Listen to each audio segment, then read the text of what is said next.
पूस की रात प्रेमचंद की कहानी पर आधारित पटकथा रूपांतरण। कड़ाके की सर्द रात थी। हवा सनसनाती हुई मिट्टी की दीवारों से टकरा रही थी। झोपड़ी के बाहर बैठा कुत्ता जबरा ठंड से सिमटकर कराह रहा था।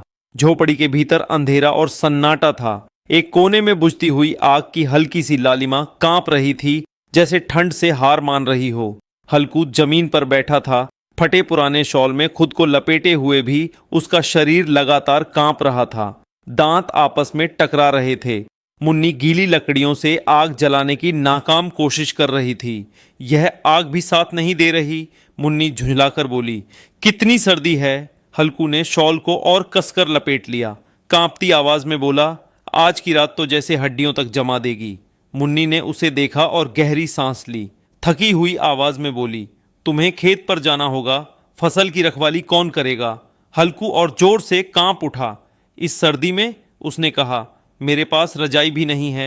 मुन्नी चुपचाप एक कोने में रखे छोटे से गट्ठर के पास गई।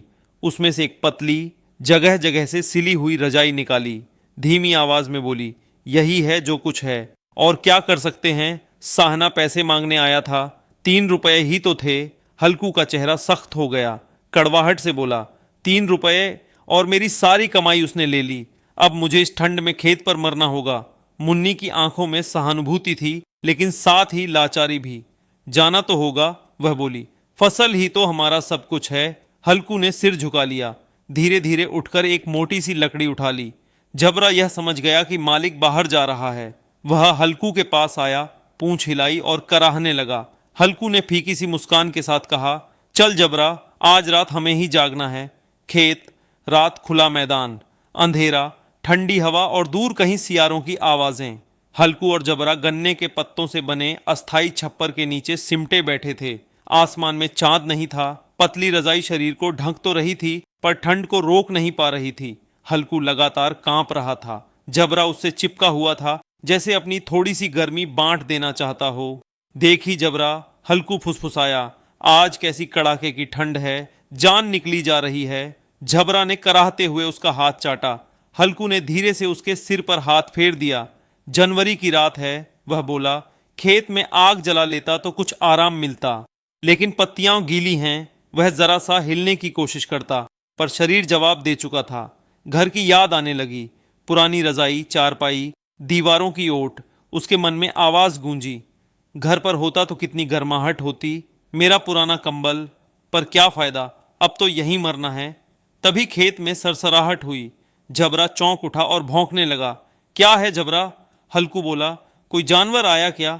जबरा फिर भौंका, गुर्राया, लेकिन उठ नहीं पाया। ठंड ने उसकी भी ताकत छीन ली थी। जा, हल्कू कांपती आवाज में बोला, खदेड़ उन्हें। जबरा बस कराह सका। हल्कू ने उसे अपने और पास खींच लिया। तुझसे भी ठंड सहन नहीं हो रही है ना, उसने कहा। सरसराहट तेज हो गई। अब साफ था, जानवर खेत में घुस आए थे और फसल चर रहे थे। हल्कू ने आंखें बंद कर लीं, मानो यह सब हवा की आवाज हो।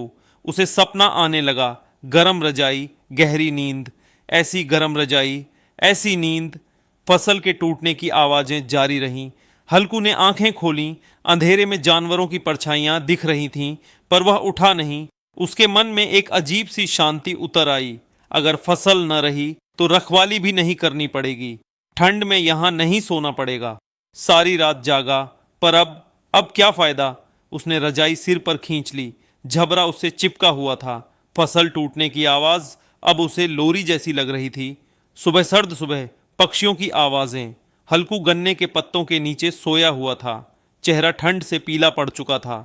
झबरा उसके पास दुबका हुआ था। मुन्नी खेत की ओर आई। चेहरे पर चिंता थी। जैसे ही उसने खेत देखा, उसके पैरों तले जमीन खिसक गई। गन्ने टूटे पड़े थे, फसल बर्बाद हो चुकी थी। ओ, वह चीख उठी, यह क्या हुआ, फसल सारी खत्म। वह दौड़कर हल्कू के पास पहुंची और उसे झकझोर दिया। उठो, वह रोते गुस्से में बोली, देखो क्या हुआ, सारी फसल बर्बाद हो गई, और तुम सो रहे थे। हल्कू ने धीरे धीरे आंखें खोलीं। उजाले में खेत को देखा, फिर मुन्नी के चेहरे को। क्या हुआ, उसने शांत स्वर में पूछा। क्या हुआ, मुन्नी चीखी, जानवरों ने सारी फसल खा ली। अब साहना को क्या देंगे, और अगला साल कैसे कटेगा। हल्कू धीरे से बैठ गया। खेत को देखा, फिर मुन्नी को। उसके होंठों पर एक हल्की सी मुस्कान आई। न खुशी की बल्कि थकान और हार की। अब उसने धीमी आवाज में कहा, ठंड में खेत पर नहीं सोना पड़ेगा। मुन्नी उसे देखती रह गई। टूटे खेत और शांत चेहरे के बीच खड़ी, भविष्य का सारा बोझ अब उसी पर था।